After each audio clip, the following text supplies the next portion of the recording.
Shalom. Saya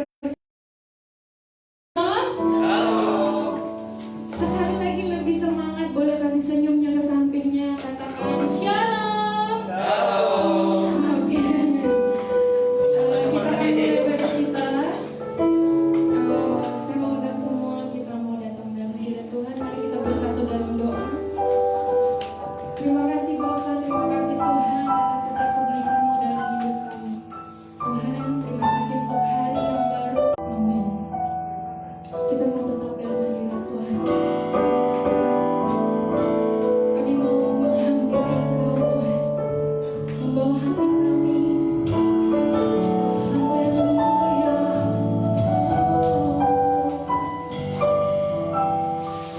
Kami mengingat setiap kebaikan-Mu dalam hidup kami. Kami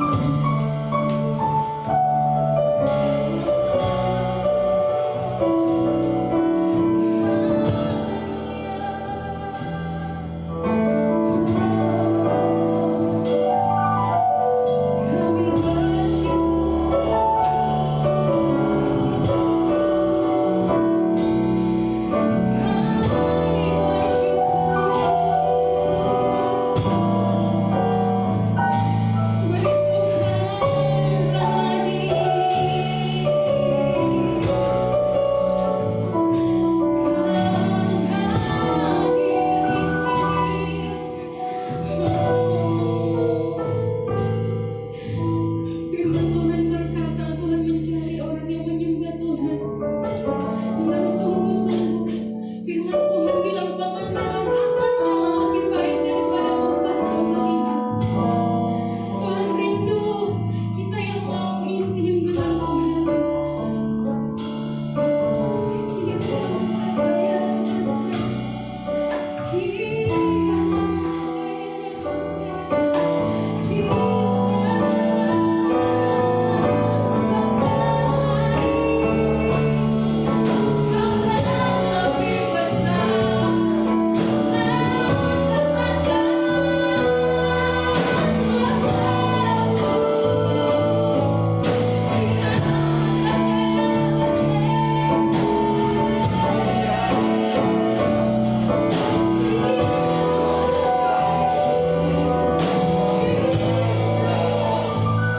Kami rasakan kebaikan Tuhan.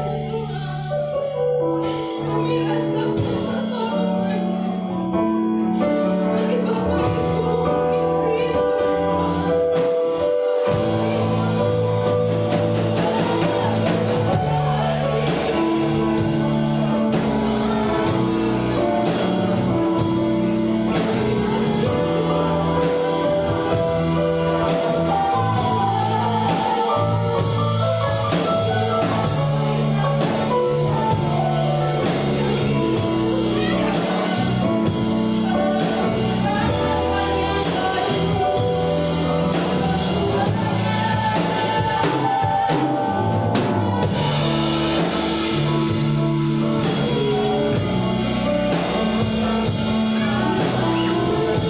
dengan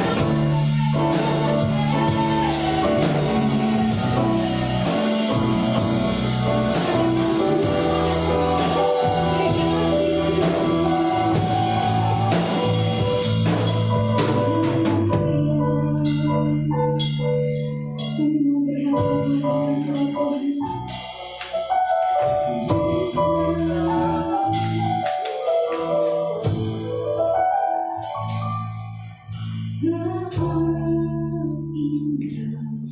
Saat indah berhadapan denganmu, kita mau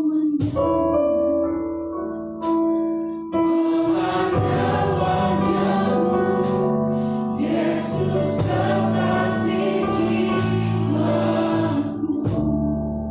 Bawa kami Tuhan.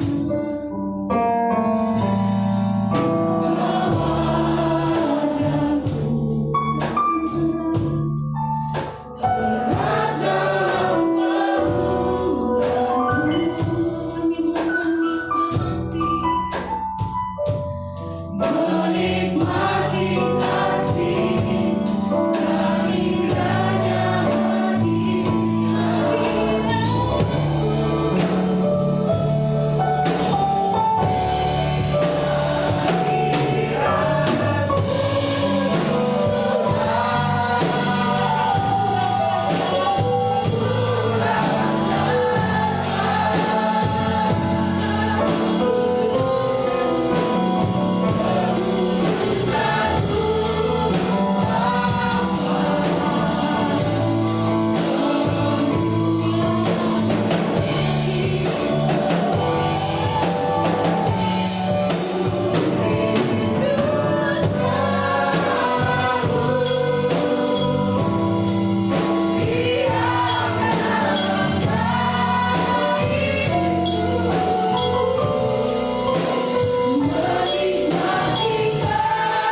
Amin.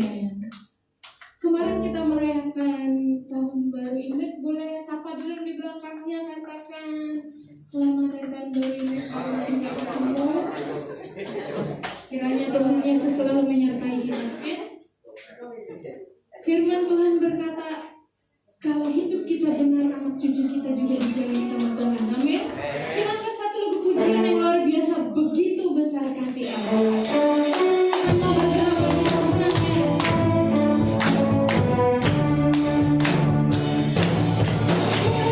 Begitu besar kasih Allah pada kita.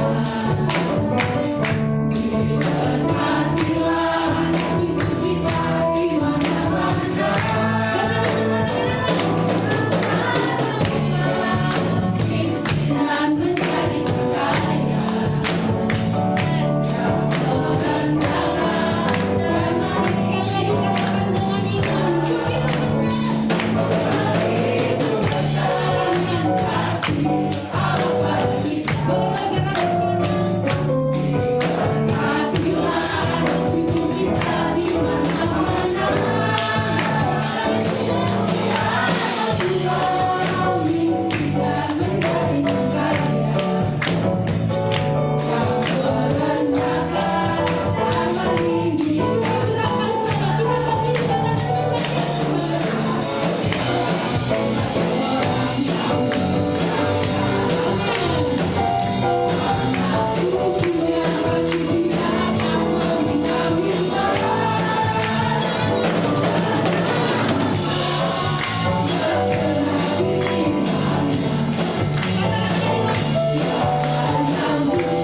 Sebelum kita masuk dalam firman Tuhan, hari-hari ini ketika saya membaca kitab, saya mendapat ajaran dari Tuhan. Mungkin kita di tempat kerja, atau mungkin dulu kita pernah bekerja, kita jadi tangan kanan bos. Itu artinya karena kita dipercaya, makanya kita jadi tangan kanan, betul? Ketika bos kita percaya sama kita, kita otomatis akan jadi tangan kanan. Suatu hari saya membaca kisahnya Daniel. Daniel itu dia mungkin bisa ikut sama yang di sekitarnya, tapi dia bilang apa? Daniel berketetapan untuk tidak menajiskan dirinya. Tandanya kita mencintai Tuhan adalah kita berketetapan untuk tidak menajiskan diri kita. Maksudnya apa? Ketika kita sendirian atau tidak ada komunitas, kita lagi nggak sama komunitas, tapi ketika kita mau belok ke jalan yang gak baik, ada alarm di sini. Karena apa? Kita udah terima Tuhan jadi kita, amin. Bagaimana hidup kita akhir-akhir ini? Apakah kita sudah menjadi orang kepercayaan Tuhan? Jadi orang kepercayaan manusia aja luar biasa, apalagi jadi orang kepercayaan Tuhan. Kita mau dengar firman Tuhan. Kita percaya Tuhan adalah kekuatan kita. Kami mau jadi orang kepercayaan-Mu Tuhan, orang yang bisa Tuhan percaya.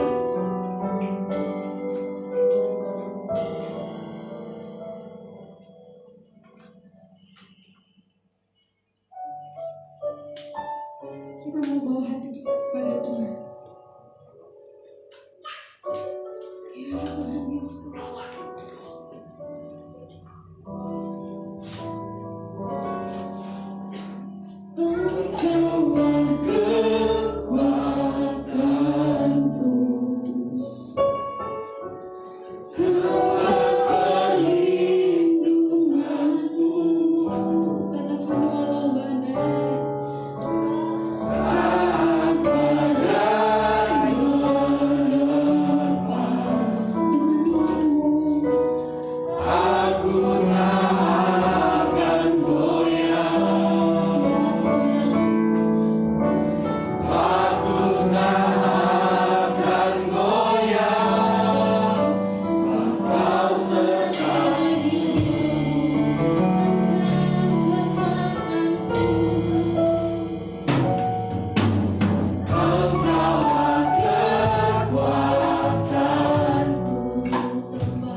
sukacita. Di dalam Tuhan kami menemukan kebahagiaan yang sejati itu. Kami yang belajar firman-Mu Tuhan, dan beri kami pengertian. Dalam nama Yesus kami berdoa. Amin. Selamat pagi semuanya. Oke, di posisi yang benar. Yuk, oke. Ya, setiap lagu tadi dibilang Tuhan sukacita kita.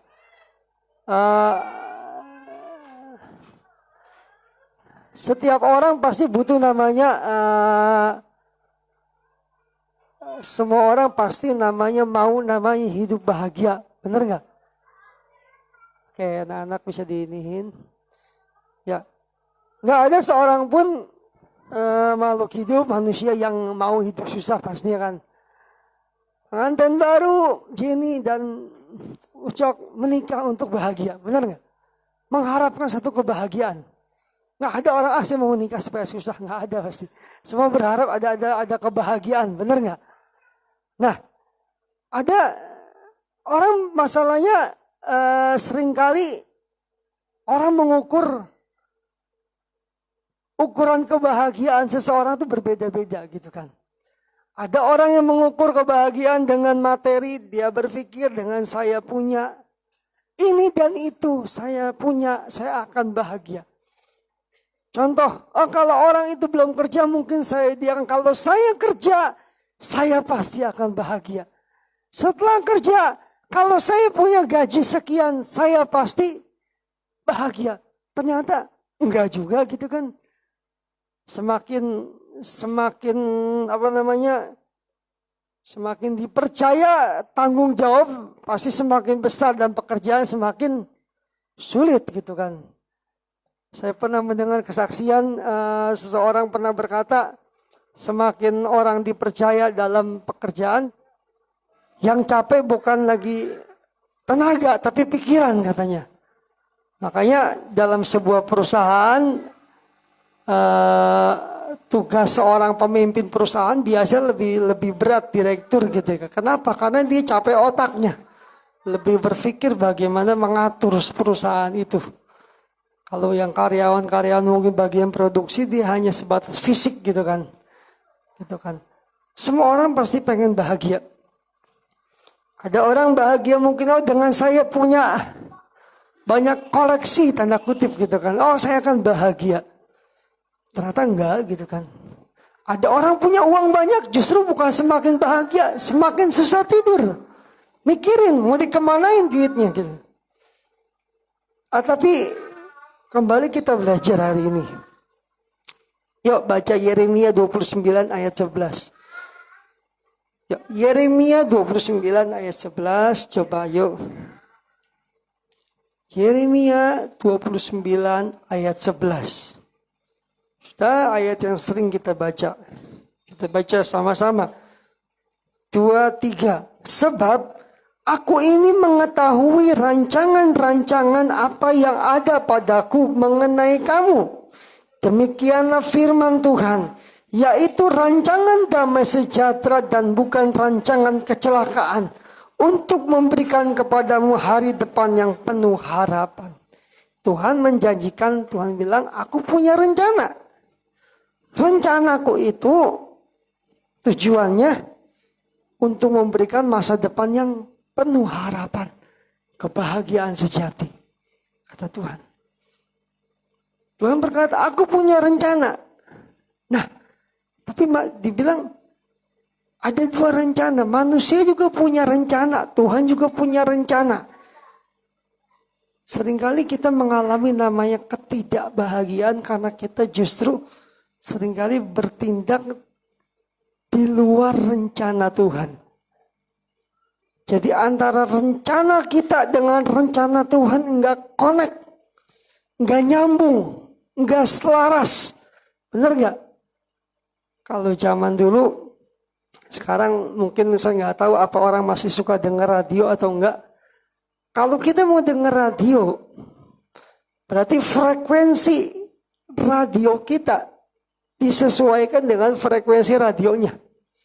Misalnya kita lagi naik mobil, kita mau dengar radio apa Sonora misalnya terkenal. Kalau pas gelombangnya belum kena, belum pas belum connect, biasa suaranya apa? Oh nggak karuan kan, suara keresek-keresek. Tapi begitu connect, cek nyambung, bersih, jernih. Kalau orang zaman dulu, kalau nonton TV katanya kalau TV ya renyek diapain? Digebuk-gebuk TV. Saya belum pernah nemuin sekarang. Zaman saya masih kecil saya ingat banget. Nonton TV, TV-nya gambarnya semut dulu, dikeprak-keprak gitu ya. Padahal bukan TV-nya yang rusak. Antenanya nggak pas gitu kan. Akhirnya apa nggak connect kan. Tapi begitu connect frekuensinya, sinyalnya bagus. Suaranya jelas, gambarnya jelas. Tuhan berkata, aku punya gambaran yang penuh harapan masa depan. Nah, masalahnya untuk bisa menemukan gambaran yang Tuhan mau, kita perlu mencocokkan antara frekuensi hati kita dengan frekuensi hatinya Tuhan. Rencana kita, jadi gini loh, rencana kita dicocokin dengan rencananya Tuhan. Bukan Tuhan yang ngikutin maunya kita, tapi kita yang ngikutin maunya Tuhan. Ya enggak? Jadi kalau orang kan zaman dulu radio kan diputer kan, sampai diputer gitu. Oh nggak connect juga. Ternyata kita mungkin maksain pengennya apa? Pengennya sinyal ngikutin kita, diputer sampai putus juga nggak ketemu. Kenapa? Karena nggak connect, nggak nyambung. Nah Tuhan berkata, aku menyiapkan satu rancangan yang penuh harapan. Satu kebahagiaan, satu gambaran. Suatu masa depan, Tuhan punya planning, master plan untuk masa depan yang penuh harapan. Tapi masalahnya seringkali kita ini bersandar sama pengertian kita sendiri. Hari ini kita belajar berbahagia itu seperti apa sih? Ukuran kebahagiaan menurut Alkitab seperti apa sih? Kita perlu belajar. Mazmur 112 ayat 1-3. Yang pertama kita belajar. Apa kata firman Tuhan tentang kebahagiaan? Mazmur 112 ayat 1-3. Yuk baca 2, 3. Haleluya. Berbahagialah orang yang takut akan Tuhan, yang sangat suka kepada segala perintahnya. Anak cucunya akan perkasa di bumi. Angkatan orang benar akan diberkati. Harta dan kekayaan dalam rumahnya, kebajikannya tetap untuk selamanya. Perhatiin. Yang dibilang di sini orang yang berbahagia adalah orang yang takut akan Tuhan. Urutannya dibilang di sini gini loh. Orang yang berbahagia, orang yang takut akan Tuhan. Bukan yang terakhir. Jadi harta kekayaan tuh bagian terakhir. Bonusnya, ya kan? Dibilang karena orang itu takut akan Tuhan. Karena orang itu takut akan Tuhan, dia berbahagia. Karena dia berbahagia, Tuhan memberkati. Harta dan kekayaan ada dalam rumahnya. Orang yang berbahagia adalah orang yang hidup dalam takut akan Tuhan. Bukan orang yang punya banyak materi atau apa. Tapi orang yang berbahagia yang pertama, berbahagialah orang yang takut akan Tuhan. Kalau bahasa Inggris bilang, amen. Seorang pria yang takut akan Tuhan. Takut akan Tuhan itu apa sih? Orang yang takut akan Tuhan, dia akan sadar akan kehadiran Tuhan senantiasa. Dia sadar ketika lampu merah, belum hijau, jangan maju dulu. Ini di Cikarang tuh unik ya saya. Belum hijau udah maju terus gitu. Satu hari saya ke Kopeng sama istri. Jadi begitu lampu merah kuning, kita udah siap-siap maju dikit gitu. Jadi di sana kan ketika saya di Jawa udah hijau, belum hijau itu belum jalan karena kebiasaan di sini kuning itu serba salah ya kita di sini ya. Kuning kalau kita ngikuti aturan nggak maju-maju dikelaksonin dari belakang kan. Suruh maju. Kita maju, salah juga melanggar lalu lintas. Karena udah jadi habit kebiasaan. Jadi ketika di lampu merah Salatiga masih kuning udah maju duluan. Orang sampai ini orang mana gitu kan. Udah main maju aja gitu. Nah, jadi hal-hal sepele ketika kita di lampu merah takut akan Tuhan tuh. Kita terobos enggak gitu. Hal-hal kecil kan. Kalau takut akan Tuhan, dia tahu oh ada Tuhan yang mengawasi. Tadi saya tanya Nadia, dia bilang saya dipercaya pegang ATM-nya bos katanya. Tergoda enggak saya bilang? Enggak. Saya bagus saya bilang. Orang yang takut akan Tuhan dia akan apa? Dia sadar ada Tuhan dalam bekerja di tempat pekerjaan. Jangan bekerja jangan rajin ketika ada bos gitu kan. Ketika enggak ada bos dia ngilang gitu. Saya lama di beberapa tahun di dunia marketing gitu, di dunia sales. Biasanya sales itu kan ada target ya Bu Priscil ya, ada target. Nah, saya perhatikan waktu karena saya lama di sales biasa jam kerja itu jam 8 kan, jam 8 udah harus keluar kantor. Saya perhatikan teman-teman jam 8 masih nongkrong di warung. Jam 10, jam 11 baru jalan kerja. Hal-hal kelihatan sepele tapi bertanggung jawab kita di hadapan Tuhan. Dalam pekerjaan kita. Orang yang berbahagia adalah orang yang takut akan Tuhan. Orang yang takut akan Tuhan dia sadar. Enggak ada orang, walaupun enggak ada yang mengawasi, ada Tuhan yang selalu ada bersama dengan dia. Ketika sendirian, ada Tuhan bersama dia.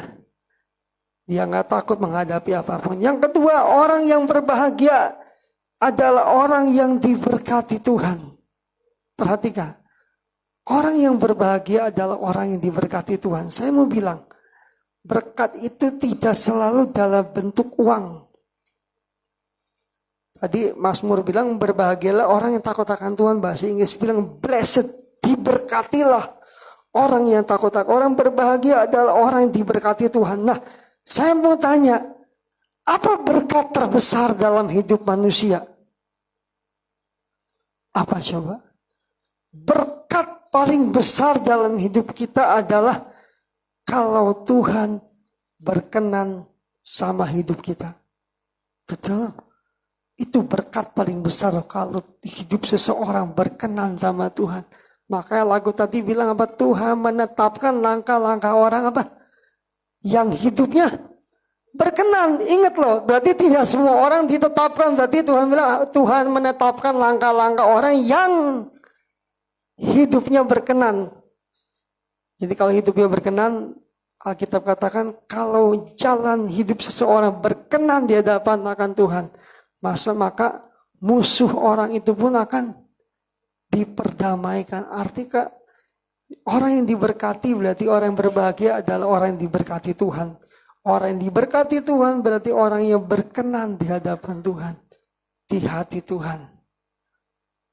Ukuran kebahagiaan perkenanan Tuhan. Orang punya.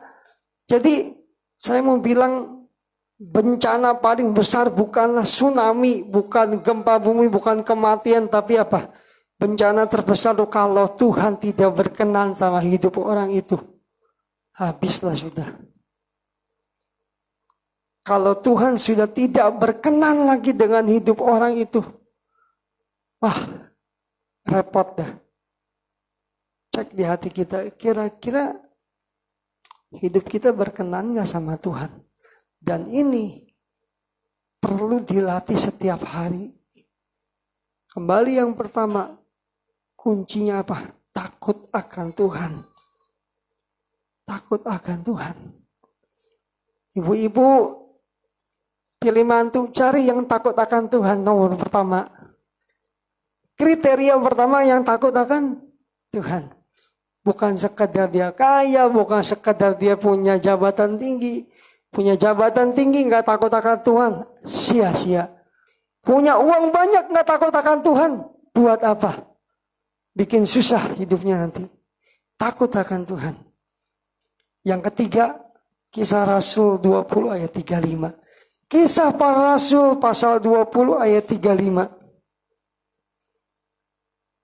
Coba bacain. Nadia baca nanti. Kisah Para Rasul 20 ayat 35.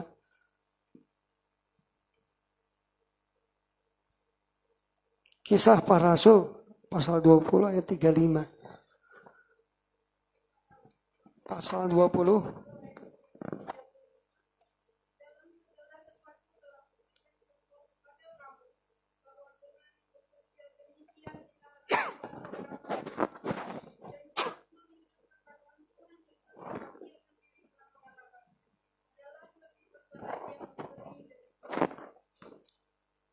Yang ketiga adalah orang yang berbagi, orang yang suka berbagi, suka memberi.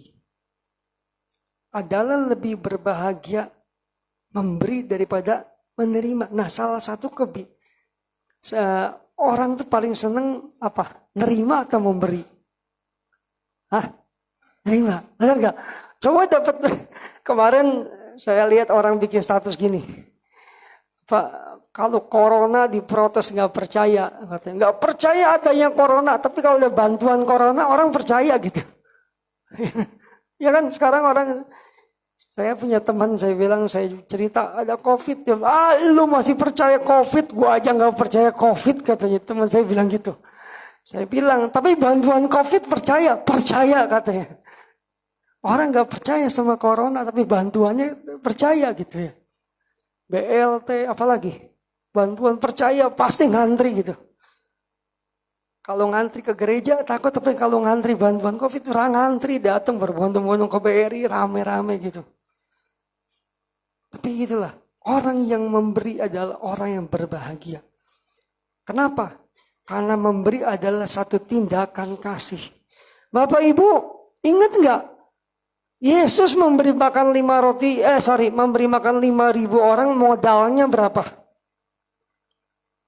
5 roti dan 2 ikan. 5 roti dan 2 ikan akan tetap segitu kalau itu tidak diserahin sama Tuhan. Benar gak? Jadi kan Yesus kumpul sama orang banyak. Terus murid-murid bilang, Tuhan mereka kelaparan. Tuhan bilang, kamu harus kasih mereka makan. Pesan di mana? GrabFood juga nggak bisa 5.000 orang, 5.000 porsi. Tuhan bilang dengan 5 roti 2 ikan cukup. Ini nekat bener orang. Anak kecil bawa 5 roti 2 ikan, cuma bekal segitu-gitunya. Boro-boro buat ngasih ke orang, buat dia juga kurang. Cuma segitu-gitunya bawa 5 roti 2 ikan. Tuhan bilang beri. Begitu Tuhan bersyukur, terjadi pelipat gandaan. Yang membuat kita tuh seringkali nggak ngalami terobosan tuh karena kita takut dan khawatir. Takut nggak cukup, takut kita kurang. Bapak Ibu, saya hari-hari Tuhan ngajarin saya tentang memberi gitu. Beberapa hari ini Tuhan ajari banget, saya ngalami banget gitu. Ngalami begini, saya mau sedikit cerita. Bulan lalu, saya lihat orang teman, bukan cuma teman di medsos saja gitu ya. Teman hamba Tuhan di medsos, saya juga nggak kenal dia, saya juga belum pernah ketemu dia, cuman hanya sebatas di Facebook dan saya lihat postingan dia ibadah. Tapi ketika saya perhatiin ibadah dia gitu, dia bukan gereja yang mega church, gereja besar, dia pelayanan di daerah desa banget. Saya lihat tempat pelayanan dia, gerejanya pun bukan tembok permanen, cuman bilik bambu-bambu aja gitu. Ketika saya lihat, kok lama-lama saya perhatiin gitu, saya senang ngelihat ibadah dia gitu. Cuma artinya gue ibadahnya enggak ada sound system, enggak ada drum, keyboard, cuma gitar gitu aja. Tapi semangat gitu. Terus ketika saya ibadah tiba-tiba saya coba cari tahu gimana caranya saya bisa memberikan sesuatu untuk dia walaupun tidak banyak gitu. Terus Tuhan gerakin, saya dapetin nomor rekening dia. Ketika saya transfer sekian, mungkin nggak banyak, hanya kecil gitu nominalnya. Tapi ada sukacita di hati Tuhan. Dan Tuhan balas segala sesuatunya. Dan contoh hal lagi kemarin, baru kemarin hari Jumat, kalau nggak salah saya ngalami banget. Hari Jumat saya pergi ke satu daerah banjir di Muara Gembong sana, Bapak Ibu. Terus mau berangkat karena teman saya kan kebanjiran gitu kan di sana. Saya tanya istri saya bingkisan Natal buat ibu-ibu masih ada lebih enggak? Enggak ada katanya. Oh, saya bilang tadi saya mau kasih gitu kan. Terus ya udahlah, enggak ada berarti saya enggak ngasih gitu kan. Di perjalanan menuju Muara Gembong begitu sampai Sukatani, kok pengen mampir ke Alfamidi. Terus saya pikir, Tuhan apa yang saya bisa kasih buat dia? Saya lihat nih, lagi jalan-jalan, ada beras 5 kilo. Berapa itu 5 kilo? Saya nggak tahu beras. 50-an lah ya. Ya udah, saya pikir ya udah saya beli. Saya anterin sama dia kan. Wah senang banget dia belum makan, katanya rumahnya kebanjiran. Wah cerita banyak dia. Terus saya bilang saya pulang, begitu pulang saya cerita sama istri saya. Tadi saya beli beras buat dia. Kasihan kondisinya rumahnya kebanjiran. Saya aja sampai ke rumah dia mesti pakai perahu. Saya bilang tuh. Terus istri saya bilang ini. Nanti Tuhan akan balas kamu berlipat-lipat. Istri saya bilang gitu. Sambil jalan saya dengerin dia ngomong gitu. Istri saya ngomong berlipat-lipat. Sambil jalan saya nggak inget gini loh. Memberi tanpa membangkit-bangkit sama Tuhan. Memberi aja gitu. Dan saya ngalamin malamnya. Saya kan punya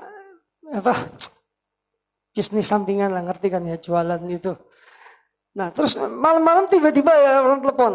Jam 7 malam. Bilang, Pak saya mau datang malam ini juga, saya butuh. Apa ada berapa ekor yang di Bapak punya? Saya bilang saya punya cuma ada 4, udah saya ambil semua. Saya bilang ini orang malam-malam kenapa nggak nunggu besok aja sih? Kenapa nggak nunggu besok aja? Tapi saya berpikir apa? Kalau bukan Tuhan bekerja nggak mungkin jauh-jauh dari Jakarta malam-malam datang. Cuma ngambil mimin apa? Cuma ngambil itu gitu kan. Kalau bukan Tuhan bekerja, siapa yang bisa gerakin? Terakhir, kesaksian lain. Saya sedang mengalami hari-hari ini ya. Hari Minggu lalu, kan hujan gede banget kan. Saya ke Kerawang. Karena ada urusan kerjaan, saya ke Kerawang. Begitu pulang dari Kerawang, tiba-tiba Tuhan bilang, kasih untuk seseorang. Sekian, gak banyak. Ada kerinduan saya untuk memberi untuk seseorang. Terus saya bilang, oke Tuhan, saya mau kasih sama orang itu. Sekian. Tapi gak banyak Tuhan, uangku juga ngepres Tuhan. Ketika saya bilang gitu, pas saya mau ambil uangnya, di hati Tuhan bilang gini, kalau bisa memberi lebih, kenapa harus memberi kurang? Oke, istri saya bilang, kita harus belajar taat. Ingat kata kuncinya apa? Taat aja. Saya taat, saya ambil, saya tambahin. Oke, saya mau kasih buat orang itu. Begitu saya kasih sama orang itu, nggak nyampe setengah jam Bapak Ibu. Nggak nyampe setengah jam, hitungan menit Tuhan ganti, ada telepon masuk lagi. Pak, malam ini saya mau datang juga sekitar jam setengah 10 malam. Orang dari Jakarta datang cuma mau belanja. Saya bilang, nggak bisa besok Pak, udah malam hujan begini. Nggak bisa, saya pengen malam ini juga butuh.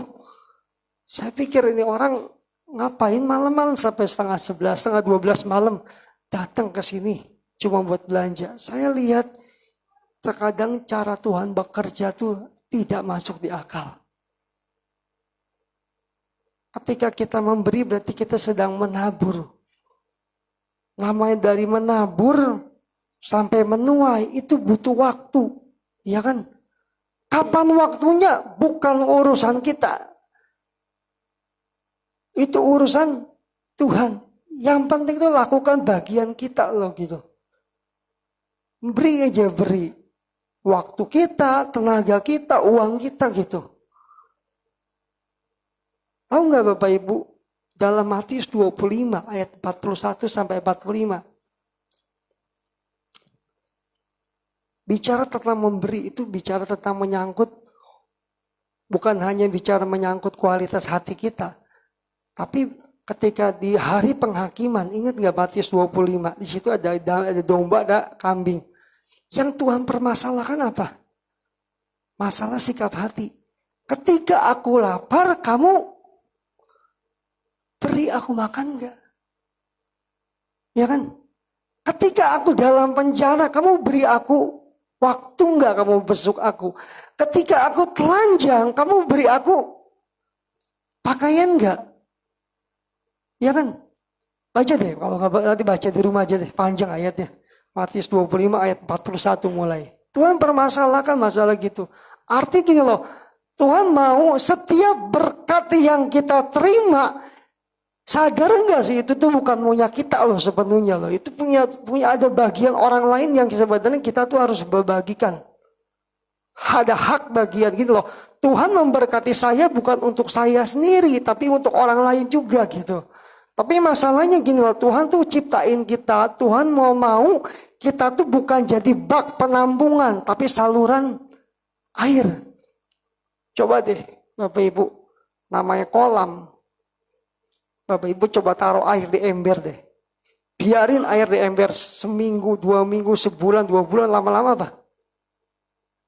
Berlumut. Berlumut, kotor, bau, bener gak? Coba praktekin deh. Ambil air di ember, ntar pulang nih ya. Taruh di mana gitu. Biarin aja, jangan dibuang, jangan diganti air, biarin aja. Lama-lama berlumut. Kotor lama-lama.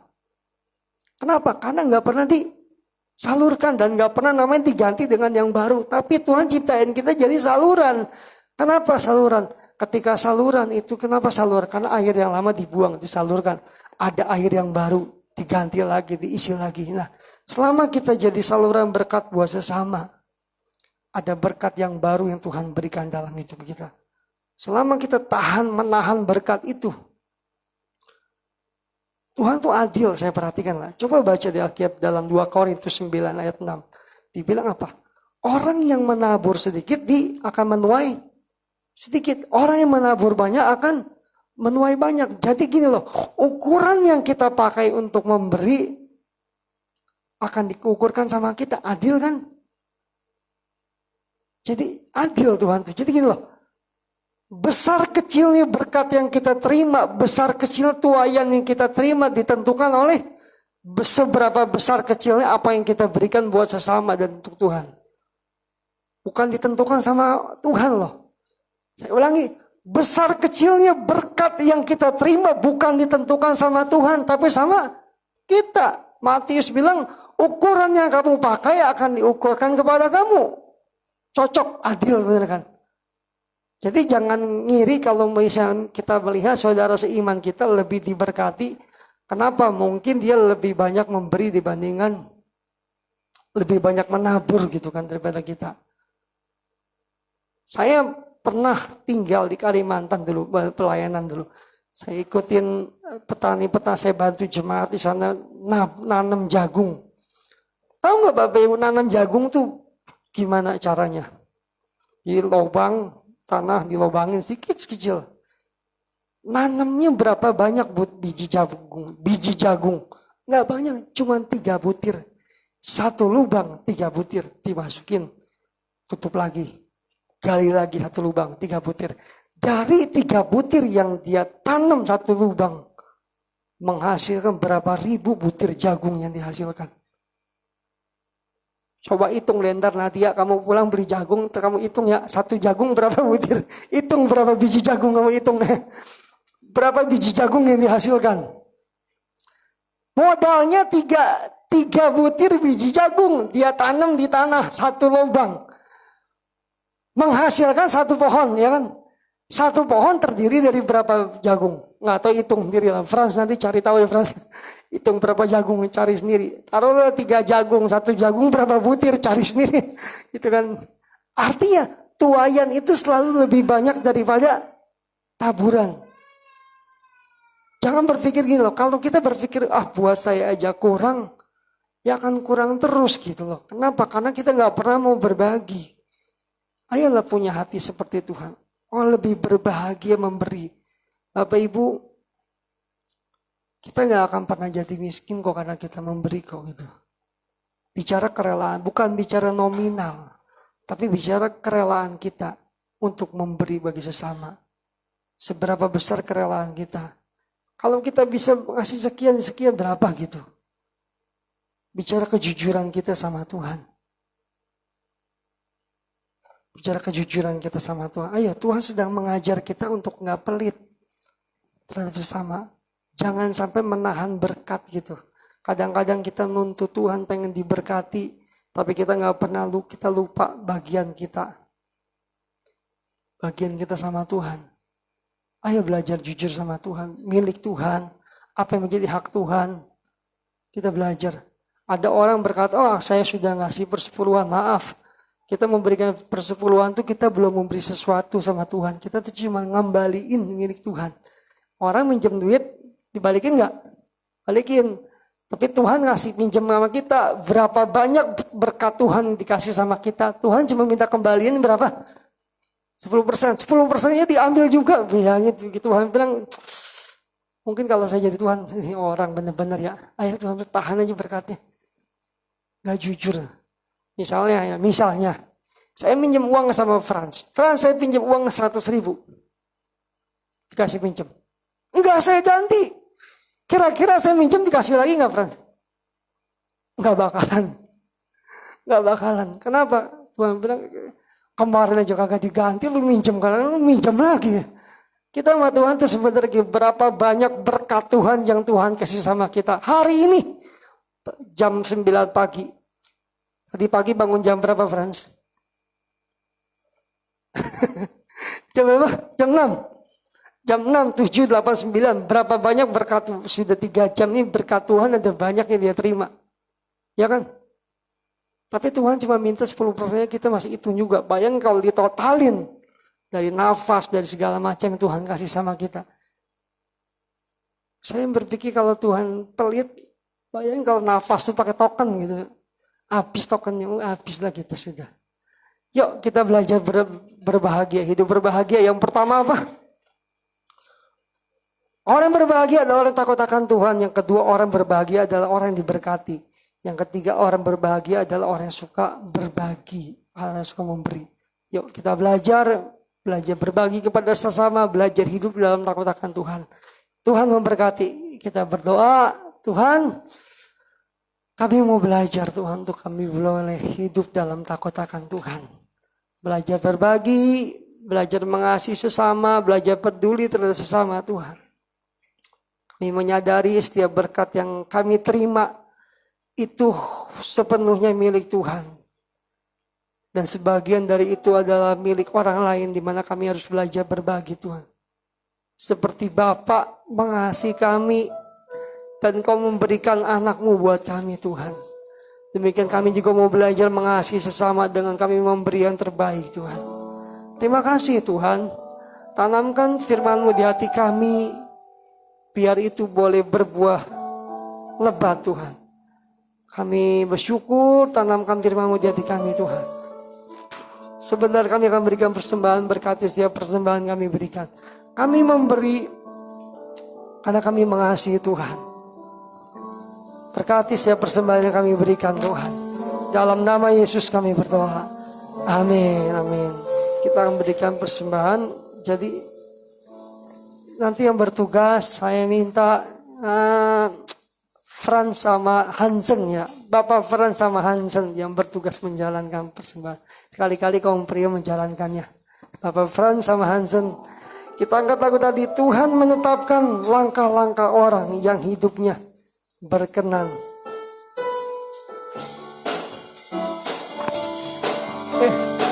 Satu lagi.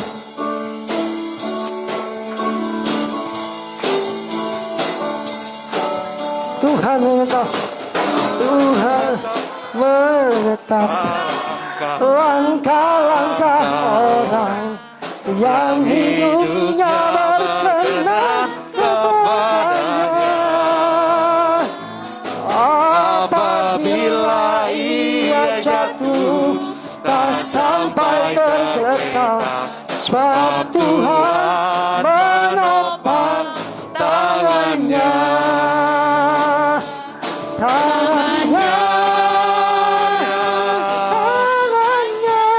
Tangannya, sebab Tuhan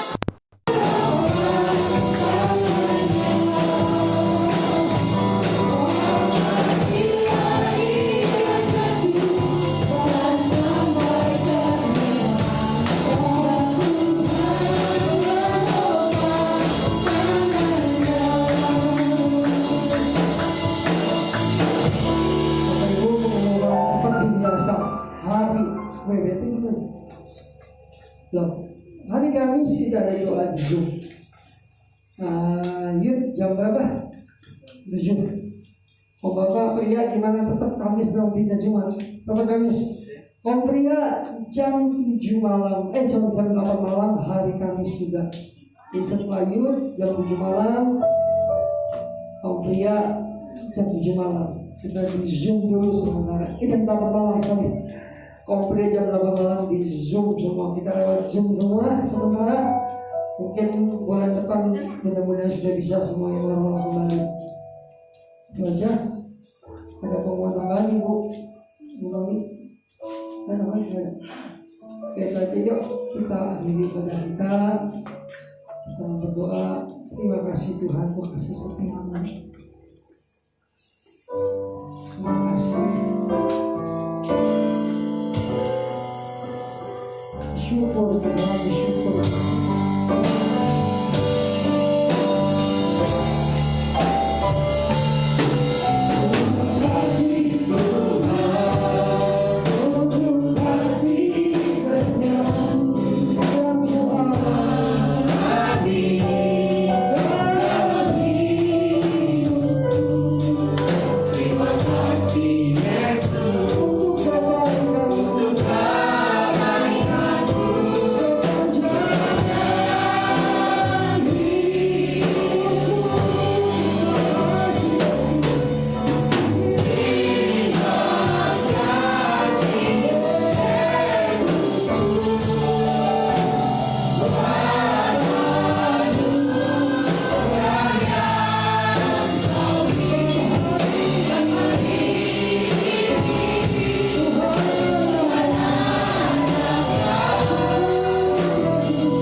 Boleh diberi kesempatan menikmati semua berkat Tuhan, menikmati hidup, menikmati nafas kehidupan Tuhan, berikan kesehatan. Kami bersyukur Tuhan buat semuanya Tuhan. Kami mau belajar, kami jujur sama Tuhan, kami terbuka sama Tuhan dalam segala perkara Tuhan. Berkati setiap kami semua, baik yang hadir maupun yang menyaksikan lewat live streaming. Kita Tuhan memberkati. Pakai kami selalu jadi berkat dimanapun kami berada Tuhan. Kami mau belajar punya hati yang sungguh-sungguh sama Tuhan. Kami mau belajar punya hati yang takut akan Tuhan, punya hati yang mau belajar taat sama Tuhan. Tolong beri kami hati hamba yang mau belajar terus Tuhan. Berkati kami semua kesehatan, anak cucu keluarga Tuhan. Biar kami dan seisi rumah kami boleh datang sama Tuhan, boleh sungguh-sungguh sama Tuhan. Terima kasih Tuhan. Kami yang sakit, yang di rumah Tuhan, dalam nama Yesus ada kesembuhan, ada pemulihan, ada jalan keluar Tuhan. Terima kasih Tuhan, kami mau pulang, sertai kami, tibakan yang selamat untuk tujuan kami. Ya jalan yang dibawa kawan-kawan nama Yesus, Tuhan beserta dengan kami. Berkatkan Bapa di surga, anugerah Tuhan Yesus, penghimpunan Roh Kudus menyertai kami semua, sekarang sampai selama-lamanya. Dalam nama Tuhan Yesus Kristus.